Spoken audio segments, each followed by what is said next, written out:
بسم الله الرحمن الرحیم. الحمد لله رب العالمین والصلاة والسلام علی سید الانبیاء والمرسلین محمد و علی آله و صحبه اجمعین. اما بعد، بینندگان بسیار عزیز و گرامی، السلام علیکم و رحمت الله و برکاته. با برنامه کیمیای سعادت در خدمت شما بینندگان عزیز و گرامی هستیم. در جلسه گذشته در رابطه با سعادت صحبت کردیم و گفتیم که اگر انسان بتواند بین خواسته های روحی و جسمی خودش توازن ایجاد بکند، در درونش یک احساس رضایت و خوشحالی ایجاد می شود و این گونه انسان می تواند به سعادت برسد. امروز در رابطه با خودشناسی صحبت می کنیم. از قدیم گفتند من عرف نفسه عرف ربه. کسی که خودش را بشناسد پروردگارش را می شناسد و کسی که خودش را نشناسد پروردگارش را نمی شناسد. در نتیجه یکی از عواملی که به ما کمک می کند که به سعادت برسیم این هست که خودمون رو بشناسیم.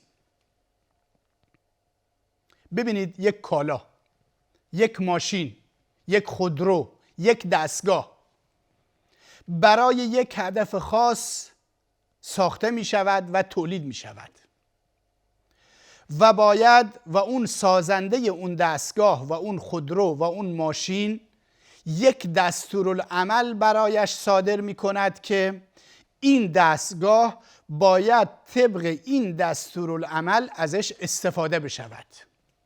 خب اگر اون دستگاه یا خودرو یا ماشین یا هر چیز دیگری طبق اون دستورالعمل ازش استفاده بشود، کارها خوب پیش میرن، دستگاه هم زود خراب نمیشه، فرسوده نمیشه، از کار نمیفته و استفاده زیادی میشه ازش برد. اما اگر اون دستگاه رو برخلاف فرموله هایی که ارائه شده، دستورالعمل هایی که ارائه شده، برخلاف اونها ازش استفاده بکنیم، خیلی سریع خراب میشه و دچار اشکال میشه. انسان هم همینطوری هست. انسان قبل از اینکه راه سعادت رو برود و انتخاب بکند باید خودش را بشناسد که من کیم؟ من چیم؟ من از کجا اومدم؟ من از به کجا خواهم رفت؟ هدف از خلقت و آفرینشم در این دنیا چیست؟ 3 سوال اساسی که خب جامعه شناسان، فیلسوفان، روانشناسان و مسلمانان تلاش کردند به این 3 سوال پاسخ بدن. و خب هر یکی مسیر رو رفته. انسان از کجا اومده؟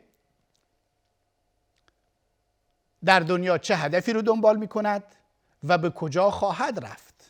خب مارکسیست ها، مثلا جامعه شناسان مارکسیست، میگن که انسان از میمون به عنوان مثال خلق شده، آفریده شده. در دنیا هم هدفی به جز خوردن و نوشیدن و این سری چیزها کار دیگه نداره و چیزی به نام آخرت هم وجود نداره. انسان وقتی که میمیرد خاکستر میشود و از بین میرود و همه چیز به پایان میرسد.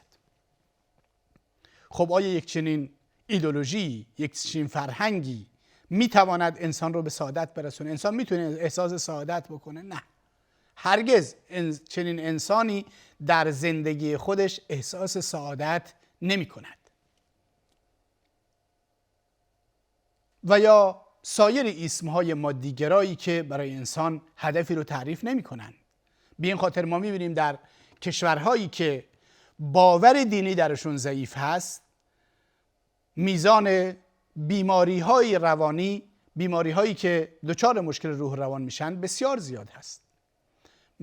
میزان خودکشی ها بالاست، آمار خودکشی ها بالاست و اصولا جامعه در یک هیچی و پوچی به سر میبرد و چه بسا هم برای رسیدن به اهداف مادی خودش که به حیات اخروی اعتقادی ندارد میکشد، جنایت میکند، خیانت میکند، انسانهای دیگر رو از بین میبرد برای اینکه به اون اهداف شوم مادی خودش برسد، برای اینکه زندگی رو اینگونه میبیند.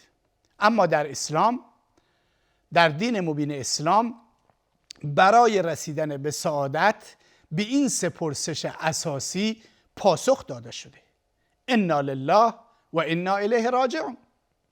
ما از کجا اومدیم؟ از جانب الله متعال. الله متعال ما رو خلق کرده و آفریده.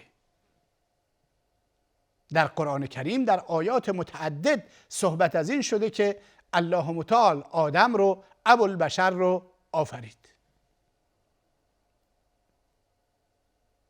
کجا میریم؟ نهایتمون چی هست؟ این آغازمون هست. پایانمون چی هست؟ و انا الیه راجعون. بازگشت ما هم به سوی او خواهد بود در روز قیامت، در آخرت، در معاد، روز بعث و نشور. در اون روز هم نزد پروردگار خواهیم رفت و پاسخگوی اعمالمون در دنیا خواهیم بود.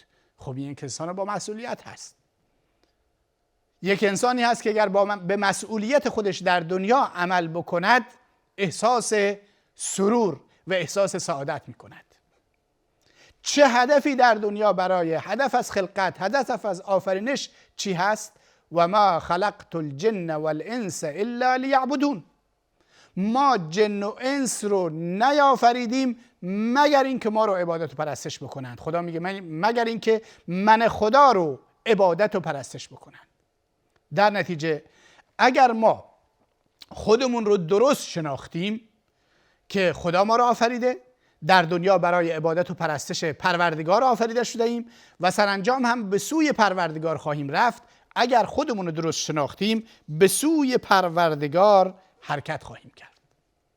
و اینجاست که باید این خودشناسی راهی باشد برای اینکه ما راه تزکیه و پاک کردن نفسمون رو در پیش بگیریم. ما در جلسه گذشته یادآوری کردیم که انسان از دو بعد ماده و روح آفریده شده.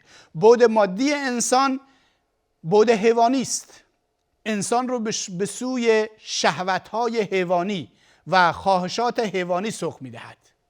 مانند همبستری شدن، مانند خوردن، مانند نوشیدن، لباس خوب پوشیدن، اینها بعد مادی انسان هست. و اون بعد روحانی انسان که خدا دربارش میگه قل الروح من امرنا، بگو روح یک چیزی از جانب پروردگار هست. این بعد روحانی انسان را به سوی معنویات، به سوی عبادت، به سوی پرستش، به سوی ذکر و یاد الله متعال سوق میدهد. و در این راستا انسان باید خودش رو بشناسه، خودش رو پیدا بکند و تلاش بکند تا بین این دوتا بعد انسانی که یکی تمایل حیوانی و شهوانی دارد و دیگری تمایل روحانی و علو و معنوی و رفتن به سوی آسمان ها دارد، یک تعادل برقرار بکند تا این که بتواند در زندگیش به سعادت برسد. این است که قرآن کریم می‌فرماید که فقل هل لک الی ان تزکی، بگو آیا وقت اون نرسیده و شایسته نیست که شما راه تزکیه رو در پیش بگیرید، خودتون رو پیدا بکنید در این شلوغی زندگی، در مشکلات زندگی، در گرفتاری های زندگی. تزکیه نفس و پرداختن به نفس و خودتون رو از یاد نبرید. یا در اون آیه دیگه الله متعال میفرماید هو الذی بعث فی الامیین رسولا. الله متعال اون ذاتی است که در میان انسانهای درس نخوانده و مکتب نرفته پیامبری فرستاد که یتلو علیهم آیاته و یزکیهم و یعلمهم الکتاب والحکمه، آیات الهی رو برای اونها تلاوت بکند و اونها رو تزکیه بکند و به اونها کتاب و حکمت بیاموزد. درش باید خودمون رو پیدا بکنیم و به تزکیه نفس بپردازیم. و اینجاست که وقتی که ما معتقد بودیم که ما انسانی هستیم که هم می توانیم به سوی کمال حرکت بکنیم، هم نواقص داریم، عیوبمون رو شناختیم و میدونیم که ما نقص داریم، بعد حیوانی ما و بعد مادی ما را به سوی زمین میکشد، ما را به سوی شهوات میکشد و بعد الهی و معنوی ما را به سوی الله میکشد و توازن رو ایجاد کردیم و تزکیه کردیم. در این صورت ما به سعادت میرسیم و ما باید اعتراف بکنیم که انسان ناقص هست، انسان عیب داره، انسان مشکلات زیادی دارد و وقتی که ما خودمون رو شناختیم که ما عیب داریم، ما نقص داریم، به خودمون نگاه کردیم و تلاش کردیم که این عیب و نقص رو برطرف بکنیم، به سوی سعادت حرکت میکنیم. اما اگر اصلا به این مسئله نگاه نکردیم که عیب و نفس داریم، نفسمون عیب داره، خودمون مشکل داریم، قطعا در اون صورت دچار مشکل خواهیم شد. راه سعادت رو نمیتونیم پیدا بکنیم. پس باید ما این نگاه رو به خودمون داشته باشیم. حالا چطور میتونیم به سعادت برسیم و چطور میتونیم نواقصمون رو جبران بکنیم؟ با تلاوت قرآن کریم، با خواندن سیرت پیامبر اکرم صلی الله علیه و سلم، با همنشینی با انسانهای صالح، انسانهای نیکوکار، انسانهایی که در زندگی به سعادت رسیدند، به آرامش خاطر رسیدند، به قناعت رسیدند. وقتی که با اونها میشینید، قناعت و آرامش به شما تزریق میکنن، نه اینکه ناآرامی و بدی و مشکلات رو به شما تزریق بکنند. خب از کجا ما میتونیم بدونیم که آیا ما در واقع عیب داریم یا عیب نداریم؟ اولا مقداری به خودمون برگردیم، به درونمون برگردیم، به اعمال و رفتارمون برگردیم، فکر بکنیم کارهایی که من امروز انجام دادم، کارهایی که این هفته انجام دادم، رفتاری که امروز در خانواده داشتم، رفتاری که امروز با دوستان داشتم، آیا شایسته بودند؟ آیا درست بودند یا درست نبودند؟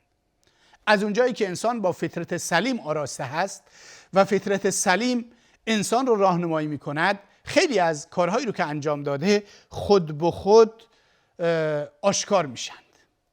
راه دوم خودشناسی این هست که انسان با مردم باشه، در کنار مردم باشه، با مردم در اجتماع باشد، با مردم در رفت و آمد باشد، در فعالیت‌های اجتماعی شرکت بکند. در این صورت عیب کارشو میفهمه. انسانی که منزوی است، انسانی که گوشه‌گیر هست، انسانی که کناره‌گیری میکند، نمیتواند خودش رو بشناسه، نمیتونه عیب‌هاش رو تشخیص بده، نمیتونه در واقع بدونه که من چه مشکلاتی دارم. اما در تعامل با مردم و در رفت و آمد با مردم و برخورد با مردم، داد و ستد با مردم، عیب‌هایش آشکار میشند. این است که پیامبر اکرم صلی الله علیه و سلم در اون روایت اشاره کردند که اگر میخواهید کسی رو بشناسید، باش داد و ستد بکنید. شما هم اونو میشناسید و خودتون هم میتونید بشناسید که آیا من واقعا خوب هستم یا نه، یا در سفر همراهیش بکنید تا رفتارش رو بدونید. این هست که چه بسا انسانی که گوشه‌گیره، انسانی که منزویه، انسانی که در جامعه نیست، انسانی که با مردم رفت و آمد نمیکنه، عیب‌ها و نقص‌های زیادی داشته باشه و نشناسه، خودش رو نشناسه و ندونه که من در این در واقع مسائل مشکلات دارم. یک راه دیگر برای خودشناسی این هست که انسان به عیب‌های دیگران نگاه بکنه، البته بدون اینکه دنبال عیب مردم باشه. در کوچه، در خیابون وقتی میبینه مثلا فرض کنید که رفتار بدی داره، به خودش مراجعه بکنه.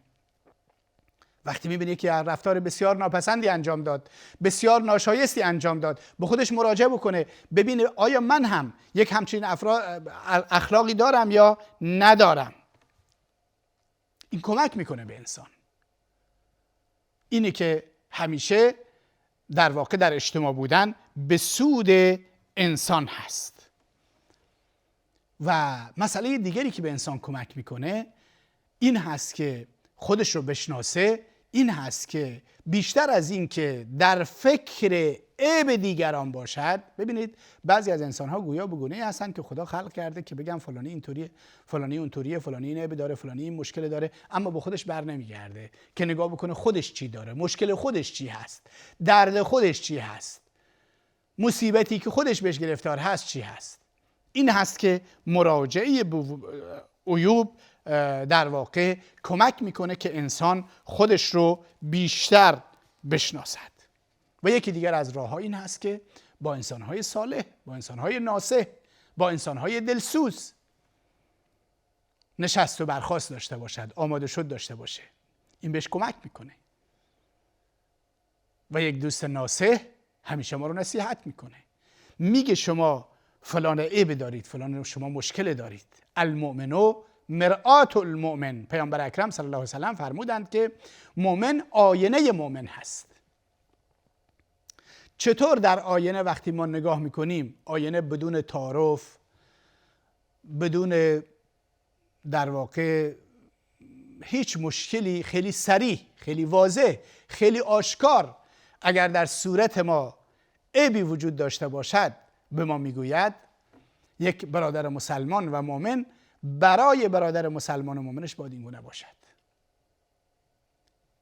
آینه عیبهای ظاهری رو به ما نمایان میکند، ولی یک دوست واقعی عیبهای سیرتی، رفتاری، اخلاقی، درونی رو برای ما آشکار میکنند. اون جایی که ما مبتلا به خدا نکرده مریضی حسد، مریضی کینه، مریضی دشمنی، مریضی بخل باشیم، به ما میگوید که شما این بیماری رو دارید و اینو برطرف بکنید و جا دارد که ما این گونه باشیم. پس یکی از راههای خودشناسی انتخاب دوستان خوب، صریح، واضح و آشکار هست که ما رو بتونند راهنمایی بکنند. خب ما برای اینکه خودمون رو بشناسیم باید بدونیم که در منطق اسلام و قرآن انواع نفس بشری داریم. نفس یعنی همون خود، یعنی همین ذات خودی که انسان میتونه به این سمت یا به اون سمت ببرد. حالا نفس‌های مختلفی ذکر شده در قرآن: نفس اماره، نفس لوامه، نفس زکیه، نفس مطمئنه. نفس‌های مختلفی ذکر شده. علما یک بحثی میکنند که این نفس که مختلف ذکر شده، آیا در درون انسان چند تا نفس وجود دارند یا نه در حالتهای مختلف و شرایط مختلف این نفس‌ها هستند که متغیر میشن. بیشتر علما من جمله علامه ابن قیم جوزی رحمه الله بر این باور هست که نفس یکیست، اما یک دفعه اماره هست، انسان رو به سوی بدیها سوق میدهد، و یک دفعه لوامه هست، وقتی انسان کار بدی مرتکب میشه انسان رو سرزنش میکنه تا اینکه انسان از اون حالت بیرون بیاد، و یک دفعه هم هست که نفس مطمئنه هست، یعنی با توجه به شرایطی که وجود دارد، با توجه به ایمان و باوری که در درون انسان وجود دارد، انسان مطمئن و آرام میگیرد. این است که ما باید این شرایطمون رو بشناسیم و طبق این شرایط و این سری مسائلی که میشناسیم در واقع خودمون تلاش بکنیم که اصلاح بکنیم.